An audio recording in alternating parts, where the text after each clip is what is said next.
আমরা আছি শালগ্রাম আদমদিঘি বগুড়াতে নবান্ন উৎসবে। আমি জানি আজকে খুবই গুরুত্বপূর্ণ একটি দিন। আজকে নবান্ন 3 দিনের নবান্ন উৎসবের আজকে প্রথম দিন। আজকে আমরা নবান্ন উৎসব সম্পর্কে আপনার কাছে একটু জানতে চাই। প্রথমে আপনি আপনার পরিচয়টা একটু নবান্ন উৎসব সম্পর্কে একটু বলবেন। আসসালামু আলাইকুম, আমি মোহাম্মদ শফিউর রহমান তালুকদার, সহকারী অধ্যাপক, প্রাণীবিদ্যা বিভাগ, আদমদিঘি রহিমউদ্দিন ডিগ্রি কলেজ। আমার বাড়ি এই আদমদিঘি উপজেলার এই শালগ্রামে। আমাদের গ্রামে প্রতি বৎসর পহেলা অগ্রহায়ণ অর্থাৎ 16ই নভেম্বরে আমরা এই নবান্ন উৎসব পালন করি। এটা আমার জানা মতে প্রায় 200 বছর আগের থেকে চলে আসতেছে, আর আমাদের বংশে এটা প্রায় 150 বছর আগের থেকে শুরু হয়েছে এবং আমি 1986 সালের পর থেকে ব্যক্তিগতভাবে এটা শুরু করেছি এবং এখন পর্যন্ত এটা চলে আসতেছে। আমাদের গ্রামের অনেকে অনেক জায়গায় চাকরি করে, যদি তারা চাকরির সুবাদে ঈদেও ছুটি না পায়, কিন্তু নবান্নের সময় সবাই সেখান থেকে চলে আসে নবান্ন উৎসব পালন করার জন্য ছুটি নিয়ে। তো এবারেও তারই ধারাবাহিকতায় আমাদের গ্রামে, আমাদের পাড়াতেই 8টি মহিষ, 6টি গরু জবাই হয়েছে এবং আমাদের পুরা গ্রামে প্রায় 20 থেকে 25টি গরু মহিষ জবাই হয়েছে, যার দ্বারা আমরা আত্মীয় স্বজন, বন্ধু বান্ধব, পাড়া প্রতিবেশী এবং সকলকে এটা দ্বারা আমরা এই উদযাপনটা করব বা এই আশা নিয়ে এটা করতেছি। এবং এটা আমাদের বংশ পরম্পরায় চলতেছে, পিতামাতা থেকে, দাদা দাদি থেকে চলতেছে, আমরাও চালাচ্ছি। আশা করব আমাদের পরবর্তী প্রজন্ম এটা নিয়ে ধারাবাহিকতা বজায় রাখবে। আচ্ছা, একটু আমাকে বলেন তো, এটার দ্বারা আমাদের সামাজিক কি বিধি বন্ধন, সামাজিক কি সুবিধাটা হয়? আচ্ছা, এখন আমাদের এই যুগে আমাদের আত্মীয় স্বজনের মধ্যে তেমন একটা মিল নাই, কে কোথায় আছে, কি করছে। ডিজিটালাইজেশনের ফলে আমরা ওই হাই হ্যালোর মধ্যে পড়ে আছি, কিন্তু আমাদের এই অনুষ্ঠানটা এমন একটা অনুষ্ঠান যেটা আগের থেকে চলে আসতেছে। কাউকে কোনোদিন দাওয়াত দিতে হয় না, সবাই জানে পয়লা অগ্রহায়ণ। ওই দিন যার যেখানে যত আত্মীয় স্বজন আছে, বন্ধু বান্ধব আছে, ওই দিনে সবাই চলে আসে, যার ফলে সামাজিকতা আমাদের মধ্যে সুদৃঢ় হচ্ছে এবং আমাদের আত্মীয়তার বন্ধনটা আরও সুদৃঢ় হচ্ছে। এবং এটাতে যারা আমরা এখানে সচ্ছল আছি এবং আমাদের আশেপাশে অনেক অসচ্ছল পরিবার আছে, এটার মাধ্যমে আমরা অসচ্ছলদের কিছুটা সাহায্য করি এবং তাদের সঙ্গে একটা মত বিনিময় বা ভাবের আদান প্রদান করে তাদের সঙ্গে একটা ভালো সুসম্পর্ক বজায় রাখার চেষ্টা করি। এবং এর ফলে হয়তো আমাদের সামাজিকভাবে, আমাদের পারিবারিকভাবে এবং এটা সর্বোপরি আমাদের ভালোর দিকে যাচ্ছে বলে আমি আশা করি বা মনে করি। আচ্ছা, আরেকটু আমাকে বলেন তো, যে খুব একটা ভালো কথা, কিন্তু এই গ্রামে যে বললেন যে 8টা মহিষ, 10টা গরু এখানে জবাই হয়েছে, এই মাংসগুলো এগুলা কি যার যার মতো করে হয় নাকি না কিভাবে হয়? এটা না, এখানে বেশিরভাগ যারা আছে তারা ওই যে আমরা ভাগের মাধ্যমে কিনে নিয়ে আসি। তো হয়তো যারা একটু বেশি লাগে 2-4 জন মিলে একটা গরু মহিষ কিনে, অথবা মনে করেন 5,000-6,000 টাকা করে ভাগ দিয়ে 40 জন 50 জন মিলে কিনে নিয়ে আসে, সমানভাবে ভাগ করে নেয়। আবার কেউ কেউ এটা বিক্রির আশায় নিয়ে আসে এবং ওটা কেজি প্রতি ভাগ বিক্রি। এবার যেরকম 600 টাকা থেকে 700 টাকা কেজি দরে গরু এবং মহিষের মাংস বিক্রি হয়েছে। ওকে, এবার এই গ্রামে কি সবাই কি সচ্ছল না কেউ কি অসচ্ছলও আছে? অসচ্ছল অনেক আছে, অসচ্ছল পরিবার অনেক আছে, তবে তারাও এই নবান্ন উৎসব উপলক্ষে আমাদের যারা সচ্ছল আছে তাদের কাছ থেকে একটু আর্থিকভাবেও সহায়তা পায় এবং অন্যান্য দিক থেকেও সহায়তা, তারা ওই অনুষ্ঠানে অংশগ্রহণ করতে পারে, কোনো অসুবিধা হয় না। আচ্ছা, এই নবান্ন উৎসবে যে 3 দিন ব্যাপী অনুষ্ঠান হয়, এগুলোতে আসলে কি কি অনুষ্ঠান হয়, কি কি ধরনের অনুষ্ঠান হয়? এখানে আসলে প্রথমে আমরা ওই যে মাংসের জন্য গরু মহিষগুলো কিনি, তারপরে বিভিন্ন নাড়ু, মিষ্টান্ন, ক্ষীর, পায়েস, নতুন ধানের চাল, মহিষের মাংস, গরুর মাংস এগুলি রান্না করা হয়। এবং তারপর এখানে বিভিন্ন পাড়ায় পাড়ায় বিভিন্ন বাড়িতে খেলাধুলা, সাংস্কৃতিক অনুষ্ঠান, বাউল গান, জারি গান, তারপর লালন গীতি, এইসব অনুষ্ঠানের আয়োজন করা হয়। কি কি কোন ধরনের খেলা হয় এখানে? গ্রামীণ বাংলার বা গ্রামীণ ঐতিহ্য যে খেলাগুলি আছে সকল খেলাগুলি হয়।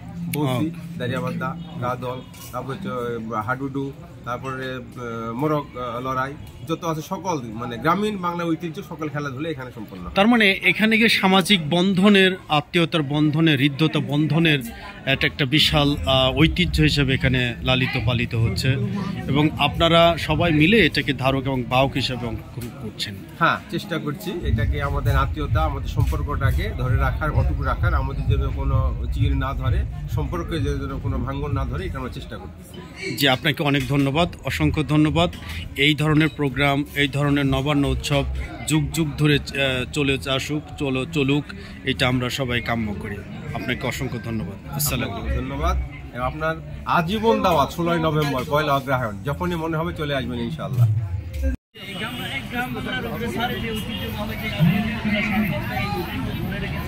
আজকে বিশাল মানে আয়োজন আপনার কাছে কিন্তু এরূপে আছে। আমি আসলে খুবই আনন্দিত যে গ্রাম বাংলার ঐতিহ্য এখনো পর্যন্ত চলে রেখেছে। আদমদীঘি উপজেলা সাবগ্রাম ইউনিয়নের শালগ্রাম এলাকার এই অঞ্চলের পারস্পরিক যে সামাজিক বন্ধন সেটা একটি অনন্য নজির তৈরি করেছে এই অঞ্চলের মানুষজন। এই মেলার মাধ্যমে গ্রাম বাংলার মায়েরা, বাড়ির বউয়েরা সবাই একটি উৎসবে পরিণত করেছে। তারা একসাথে আয়োজন করে খাওয়া দাওয়ার পাশাপাশি এই নবান্ন উৎসবে তাদের খেলাধুলা, গ্রাম বাংলার যে হাজার বছরের ঐতিহ্য তাদের খেলাধুলা, তারপর সাংস্কৃতিক যে অনুষ্ঠানগুলো রয়েছে সেটা পালন করছে এবং সবাই এখানে খুব স্বতঃস্ফূর্তভাবে অংশগ্রহণ করেছে। এটি আসলে এই ঐতিহ্য আজকের এই ডিজিটাল যুগে, সোশ্যাল মিডিয়ার যুগে এখানে ছেলেমেয়েরা যে নিজেদের মধ্যে পারস্পরিক আন্তঃযোগাযোগ তৈরি করতে পারছে, এটা আসলে বন্ধনের একটি অনন্য নজির। এটি অব্যাহত থাকুক, বজায় রাখুক। আমি এই এলাকাবাসীকে ধন্যবাদ জানাচ্ছি। এই এলাকার সম্মানিত ইউনিয়ন পরিষদের ভারপ্রাপ্ত চেয়ারম্যান মহোদয়কে ধন্যবাদ জানাচ্ছি যে এটাকে প্রমোট করার জন্য। আমার সাথে আছে আমাদের আদমদীঘি রহিমউদ্দিন ডিগ্রি কলেজের সম্মানিত সভাপতি সেফর রহমান সাহেব, তাকেও ধন্যবাদ জানাচ্ছি। এই অঞ্চলে যারা পারিবারিকভাবে ঐতিহ্যগতভাবে যারা রয়েছে তাদেরকেও ধন্যবাদ জানাচ্ছি যে তারা এই বন্ধনটা ধরে রেখেছে। আরেকটি বিষয় আপনাকে বলতে চাই, আমার কাছে খুবই আউটস্ট্যান্ডিং লেগেছে। মিজানুর রহমান মিন্টু উনি নিজ উদ্যোগে এই অঞ্চলের মায়েদের জন্য আপনার খেলাধুলার আয়োজন রাখছে নিজ উদ্যোগে। এটি আসলে দেশপ্রেমের অনন্য নজির এবং আমি মনে করি বাংলাদেশের প্রত্যেকটি গ্রাম অঞ্চলে এ ধরনের ঐতিহ্যগত অনুষ্ঠানগুলো নবান্ন উৎসব থেকে শুরু করে সবকিছু অব্যাহত থাকবে। আপনারা কি মেলায় আসছেন? কি মেলায় আসছেন আপনারা? নবান্ন মেলা। কি হয় এই মেলায়?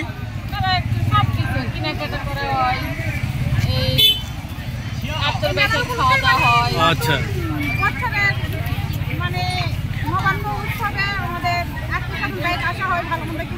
ভালো লাগে মেলায় আসতে? আপনাদের বাড়ি কোথায়? এখানেই? ওকে, ঠিক আছে।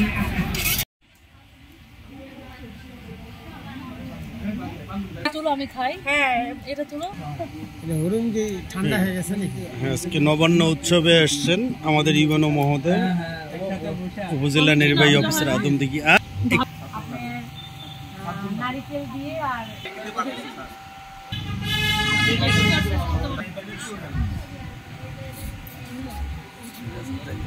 চলুন একটু দেখানো। এখানে এই যে একটু আছে, দাঁড়ান দাঁড়ান, একটা একটা করে দেখানো আমাকে। এই যে এইটা হচ্ছে আমাদের ওই সিডনি, জি, আমরা বলিদা বলি আঞ্চলিক ভাষায়। এটা হচ্ছে স্পেশাল শুধুমাত্র এটার জন্য। এটাতে ভিতরে কি কি আছে? এর ভিতরে আছে নতুন চালের আটা, দুধ, গুড় এবং কলা। ওকে, তারপরে এইটাতে এটা হচ্ছে আমরা একটা নাড়ু বলি। জি, এটা নতুন চাল ভেজে তারপরে ঢেকিতে নারিকেলের সঙ্গে মিক্স করে এটা ঢেকিতে সেটে তারপরে হাতে গুড় দিয়ে নাড়ু তৈরি করা হয়। ওকে ওকে, এটা আমরা ছাতুর নাড়ু বলি। জি জি, ছাতুর নাড়ু। এটা কি আপনারা নিজেরা বাড়িতে বানিয়েছেন? বাড়িতে বানিয়েছি এবং আমার বাড়িতে ঢেকিতে এটা তৈরি করা। ঢেকি আছে আপনাদের? ঢেকি আছে, হ্যাঁ, আচ্ছা আচ্ছা আচ্ছা। তারপরে এইটা হচ্ছে তিলের নাড়ু। ওকে, এটা তিল গুড় দিয়ে, এটা গুড় গরম করে এর মধ্যে তিল দিয়ে তৈরি করা হয়। আচ্ছা আচ্ছা। তারপরে এই যে এটাকে আমরা খুরমা বলি, কেউ গজা বলে। জি, গজা বলে, জি জি। এইরকমই আর একটা আছে চিনির খুরমা, জি, এটা চিনি দিয়ে তৈরি করা হয়। আর এখানে একটা আছে নিমকি, এটা সাধারণত এই চিনি দিয়ে অনেকে পছন্দ করে, জি জি জি, রাখা হয়। জি, এটা আমাদের বাড়িতে তৈরি নয়, এটা বাইরে থেকে কেনা। আচ্ছা আচ্ছা আচ্ছা। তারপরে এই যেটা মুড়ির মোয়া, জি, মুড়ি থেকে মোয়া তৈরি করা হয়, মুড়ির মোয়া। খুবই চমৎকার, খুবই চমৎকার। তারপরে এই যে এটা হচ্ছে আমরা হুরুম বলি, জি, এটাও তৈরি করা হয়। এটা সাদাটা দুর্ভাগ্যজনক শেষ হয়ে গেছে। জি, না ঠিক আছে। আর এইটা হচ্ছে আমরা বলি, আমাদের ভাষায় বলি ক্ষীর, জি জি জি, বলে পায়েস, নতুন চাল, তারপর হচ্ছে গুড়, দুধ এবং নারিকেল দিয়ে এটা তৈরি করা হয়। জি, এই কয়েকটা। এর সঙ্গে আমাদের নতুন ধানের চাল, ভাত এবং মহিষের মাংস। ওকে, মহিষের মাংস। মহিষের মাংস। ওকে, আপনাকে অনেক ধন্যবাদ। আপনি কি আমাকে ঢেকিটাকে দেখাতে পারবেন? ঢেকি একটু পরে দেখাবো, চলেন। ওকে, ঠিক আছে, থ্যাংক ইউ। এই স্পেসটা ওপেন রাখা হয়েছে, যেখানে আমরা কোনো লোকজন যদি বেশি আসে রাত্রে থাকার ব্যবস্থা এরকম করে আবার যদি কোনো আমরা মিটিং করি বা কোনো গল্প গুজব করি এখানে বসেও করি, আবার চেয়ারের মাধ্যমেও করি। ওপেন জায়গায় এটা রাখা হয়েছে, তো সবাই যেন একসঙ্গে বসে গ্যাদারিং করতে পারে, এই জন্য এখানে রাখা হয়েছে। ধন্যবাদ। আমরা দেখতে পাচ্ছি, দেখেন এইটা আসলে খুব জায়গা বাংলাদেশে আসলে গ্রামীণ ঐতিহ্য বলতে যা বোঝায়, আজকে আমরা এই শালগ্রামে এসে দেখতে পাচ্ছি। প্লিজ আপনাকে, আমরা এখন একটা ঢেকি দেখতে যাচ্ছি। আসলে ঢেকি তো আসলে পাওয়া যায় না, যার জন্য আমরা একটা ঢেকি দেখতে যাচ্ছি। এইটাই হচ্ছে সেই ঢেকি, গ্রামীণ বাংলার এই যে যেভাবে পাট দিতে হয়।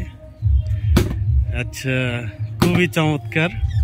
এটা একটা ঢেকি, এটা আসলে খুব কম জায়গায় পাওয়া যায় আসলে, যার কারণে এটা গ্রামীণ ঐতিহ্য বলতে যা বোঝায় এই ঢেকিতে আসলে পাওয়া যাবে। তাছাড়া আগের এক সময় যখন ছিল ধান থেকে চাল তৈরি করা, চাল থেকে আটা তৈরি করা, এই সব কিছু কিন্তু এই ঢেকিতেই হতো আর কি। যাই হোক, আজকে আমরা এই শালগ্রাম, আদমদিঘির শালগ্রামে সেটা আমরা দেখতে পেলাম এই নবান্ন উৎসব। অনেক ধন্যবাদ। এখন আমি একটু আপনার কাছে একটু জানতে চাই, এই যে এখানে এই গ্রামে অর্থাৎ তালুকদার পাড়া এবং শালগ্রামে বৈবাহিক ব্যবস্থাটা কিভাবে হয় আর কি? আসলে এটা তালুকদার পাড়া, যেটা আগে বলা হতো তালুক জমিদারি প্রথার মধ্যে ছিল। অনেক জমি থাকলে তাদেরকে তালুকদার বলা হতো, তালুকের অধিকারী ছিল। আমাদের শালগ্রামের এই তালুকদার পাড়ার তালুক অনেক জায়গাতে ছিল। এই শালগ্রামে তালুক ছিল, পার্শ্ববর্তী উত্তরাইল গ্রামে তালুক ছিল, নওগাঁর পার্শ্বে গাংজুয়ারে তালুক ছিল, তারপরে বগুড়ার শেরপুরে তালুক ছিল। তো একটা প্রথা চালু ছিল যে যদি আমরা কোনো মেয়েকে বাইরে বিয়ে দিই তাহলে জমিগুলা বাইরের দিকে স্ক্যাটার্ড হয়ে যাবে। জি, এই জন্য মেয়েদেরকে আমরা নিজেদের মধ্যে বিয়ে দিতাম, জি, যার ফলে জমিগুলো আমাদের মধ্যেই থাকতো। আচ্ছা, তো সেই সুবাদে আমাদের এখানে নিকট সম্পর্কের বিবাহটা বহু প্রচলিত ছিল।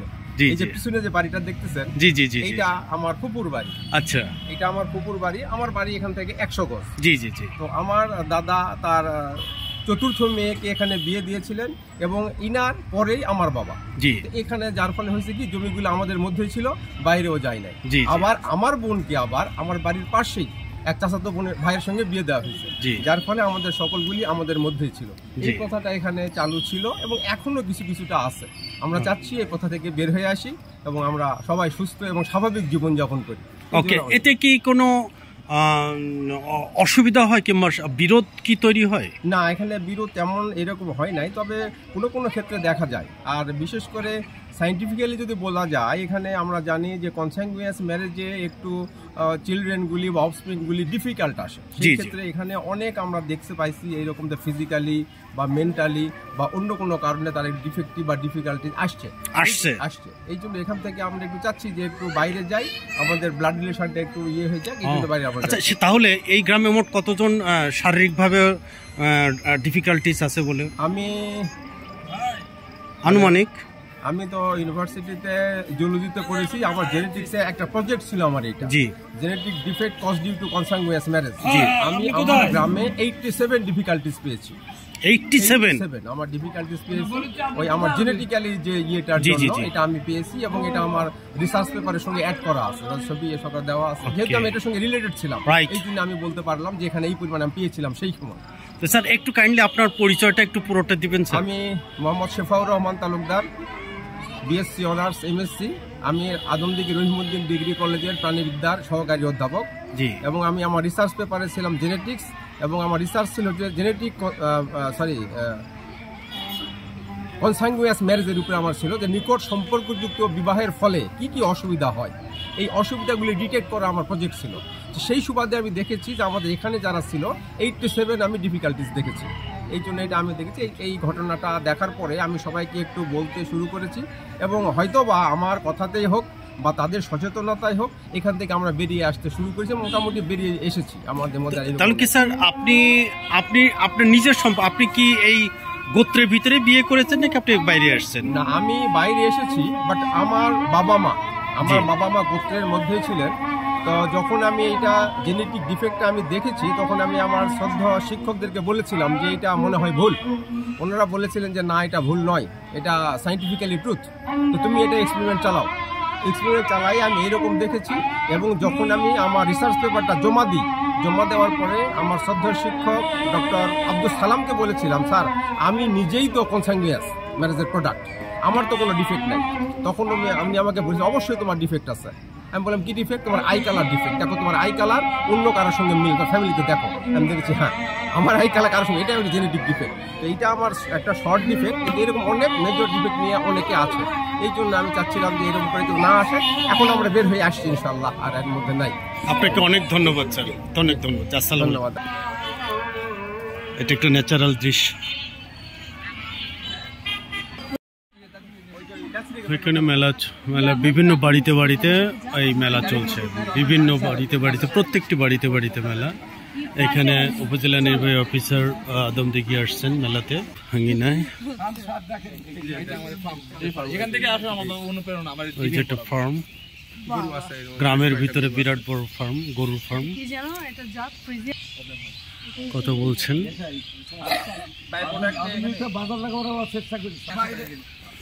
কৃষকেরা ধান মাড়াই করার পরে বস্তা এখানে ভরেছে, বস্তায় করে ভরেছে। না না না,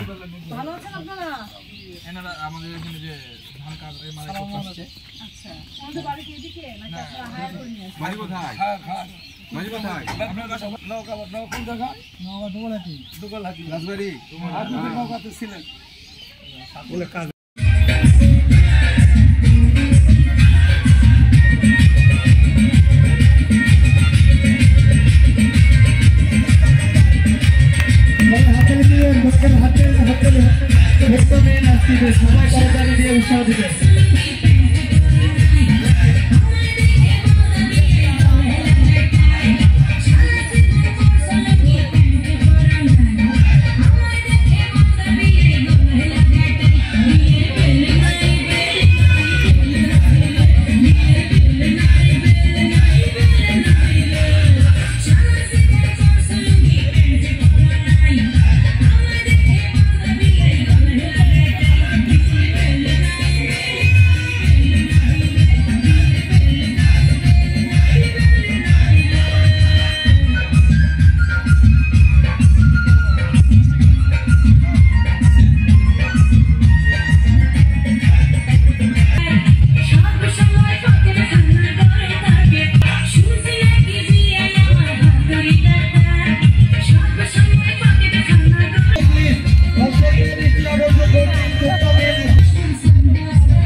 কাজ মনে করে না, কাজের উদ্দেশ্যে আছেন। আমরা সালগ্রামবাসী কাউকে ফেরত দেই না, আপনাকে কাজ দিব। আপনি কি কি কাজ করতে পারেন?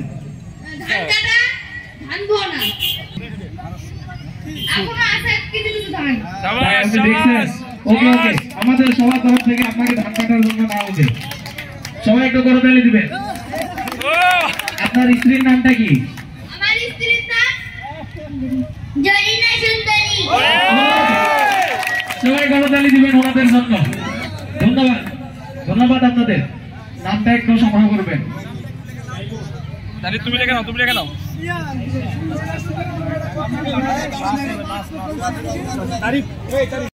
তার পরিবারের সদস্যবর্গ, আমি তাদের আমন্ত্রণেই বিশেষ করে আমাদের সত্যি খুবই রেয়ার। গ্রাম বাংলায়, আমিও একটি গ্রামের মেয়ে, বাট গ্রাম বাংলায় এত অসাধারণ আয়োজন এখনকার আধুনিক যুগেও ধরে রেখেছে। এবং আপনারা সকলে এত অসাধারণ মানসিকতার, যে আপনাদের যে গ্রামের আঞ্চলিক সকলের সাথে প্রতিবেশী সহ একটি গ্রামকে এরকম বন্ধনে অটুট রেখেছে একটি উৎসব, যার নাম নবান্ন উৎসব। এটি আমাদের গ্রাম বাংলার ঐতিহ্য। আমি আসলে অভিভূত যে এভাবে করেও দেশকে ভালোবাসা যায়, গ্রামকে ভালোবাসা যায়। আপনাদের প্রতি হ্যাটস অফ, শ্রদ্ধা জানাচ্ছি। আজকে আমি এই বিশেষ করে যে যুব সমাজ এইটি আয়োজন করেছে তাদেরকে সাধুবাদ জানাই। এই সময় এটি আসলে খুবই প্রয়োজন। আমাদের মোবাইল ফোন থেকে নিজেদের দূরে রাখা, আমাদের অপসংস্কৃতি থেকে নিজেদেরকে বের করে নিয়ে এসে আমাদের নিজস্ব সংস্কৃতি ধরে রাখার এটি একটি অসাধারণ প্ল্যাটফর্ম। আমি এই অনুষ্ঠানের সাফল্য কামনা করি এবং আমি নিজে থেকে দোয়া করি এবং আশাবাদ ব্যক্ত করি যারা আজকে এই আয়োজন করেছে এবং ভবিষ্যতে আপনারা যারা আমার সামনে আছেন, ভবিষ্যৎ প্রজন্ম, ছোট ছোট সোনামণিরা আছেন আমার সামনে, তাদেরকে অনুরোধ করব এটি যুগের পর যুগ যেন অব্যাহত থাকে। এই অঞ্চলের মানুষের মধ্যে যে বন্ধন, এটি অটুট থাকে। এই উৎসবের মাধ্যমে। আমি আর বেশি কিছু বলবো না, শুধু আপনাদের সবাইকে শুভেচ্ছা জানাচ্ছি নবান্নে, এবং আপনারা সবাইকে এনজয় করছেন। সবাই এই পাশে আমাদের মায়েরা আছেন, বোনেরা আছেন, আপনারা কি এনজয় করছেন? এটি একটি সুস্থ বিনোদন, সকলে পারস্পরিক, কেউ না কেউ আত্মীয় স্বজন সকলে মিলে একসাথে। আপনাদের শুধু আমি অনুরোধ করব যে আপনারা শৃঙ্খলা বজায় রাখবেন। এখানে ছোট ছোট ছেলেমেয়েরা আছে, তাদেরকে সম্মান করবেন, কোনো ধরনের যেন আইন শৃঙ্খলা পরিস্থিতি অবনতি না হয় সেটি অনুরোধ করব। এবং আজকে এখানে আপনাদের কাছে একটি ওয়াদা নিয়ে যেতে চাই, একটু কঠিন মনে হলেও আমি আপনাদের কাছে শুনতে চাই, বলবেন? বলেন। আপনাদের সামনে আজকে আমি পরিচিত হতে পেরেছি, আপনাদের সাথে কথা বলতে পেরেছি, ভালো লাগছে। আপনাদের কাছে শুধু আমি একটি জিনিস দাবি করে যাব, এই অনুষ্ঠানের জন্য যদি কোনো ধরনের সাপোর্ট প্রয়োজন হয়, আমাদের সম্মানিত চেয়ারম্যান মহোদয় আছেন এখানকার, আপনাদের সুশীল সমাজের আমি মনে করি যে আমাদের সহকারী অধ্যাপক মহোদয় যিনি শেফাউর রহমান সাহেব আছেন, তারা সচেতন মানুষ, তাদের মাধ্যমে হোক কিংবা সরাসরি আমার সাথে যোগাযোগ করা যাবে যদি কোনো ধরনের সাপোর্ট প্রয়োজন হয়। এই অঞ্চলের জন্য, এই অঞ্চলের আনুষ্ঠানিকতা সহ যে কোনো ধরনের সহযোগিতার জন্য আমাকে স্মরণ করা যাবে। আমি শুধু দুটো জিনিস চেয়ে নিব আপনাদের কাছে, কে পাশে মায়েদের কাছে শুনতে চাই, আপনারা কি কথা দেবেন? হাত তুলতে হবে। আমাদের মেয়েদেরকে বাল্যবিবাহ দেওয়া যাবে না, দেবেন? না না, কই কথা নাই, বাল্যবিবাহ দেবেন না না, একসাথে না। Thank you. আর ছেলেরা আছে পাশে, সব ইয়ং ফেস যারা ফিউচারে লিড দিবে, এই দেশকে এগিয়ে নিয়ে যাবে। এই পাশের জেনারেশন কি মাদকে আসক্ত হবে? না। কথা দিতে হবে সবাই একসাথে, না না, মাদককে না, সবাই একসাথে বলি, মাদককে না। Thank you so much, you are really outstanding. আমি সত্যি অভিভূত, আনন্দিত, এবং আমি সত্যি কৃতজ্ঞ আজকে অনুষ্ঠানে আপনাদের সাথে আমার কথা বলার সুযোগ হয়েছে। আপনাদের সকলের প্রতি দোয়া থাকলো, এই অঞ্চলের মানুষের ভবিষ্যৎ উত্তরোত্তর উন্নতি হোক, তারা সুন্দর জীবনযাপন করুক, এবং এই নবান্ন উৎসব সকলের মাঝে আজীবন বেঁচে থাকুক। ধন্যবাদ সবাইকে।